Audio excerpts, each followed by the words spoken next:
ಇವತ್ತೇನು ಎಲ್ಲ ಕಡೆ ಯುದ್ಧದ ವಾತಾವರಣ ಪ್ರಾರಂಭ ಆಗಿದೆ. ಯುದ್ಧದಿಂದ ಸಾಕಷ್ಟು ಸಮಸ್ಯೆಗಳನ್ನ ನಾವು ಇಡೀ ನಮ್ಮ ದೇಶ ಎದುರಿಸ್ತಾ ಇದೆ.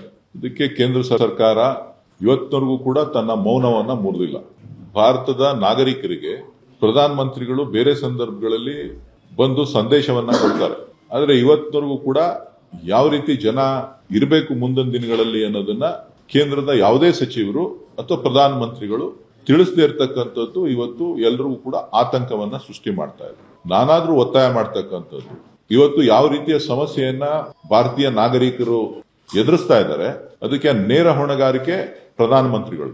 ನಾನು ಒತ್ತಾಯ ಮಾಡ್ತಕ್ಕಂಥದ್ದು ದಯವಿಟ್ಟು ಸಾರ್ವಜನಿಕರಿಗೆ ಯಾವ್ಯಾವ ವಿಚಾರದಲ್ಲಿ ಸಮಸ್ಯೆ ಇದೆ, ಎಷ್ಟು ದಿನ ಇರಬಹುದು, ಮುಂದಿನ 6 ತಿಂಗಳು ಯಾವ ರೀತಿಯ ಬದುಕನ್ನ ಮಾಡಲಿಕ್ಕೆ, ಜೀವನವನ್ನ ನಡೆಸಲಿಕ್ಕೆ ಯಾವ ರೀತಿಯ ಕ್ರಮಗಳನ್ನ, ಇತಿಮಿತಿಯನ್ನ ಅಳವಡಿಸ್ಕೋಬೇಕು ಅಂತಕ್ಕಂಥ ಸಂದೇಶವನ್ನ ಕೊಡಬೇಕು.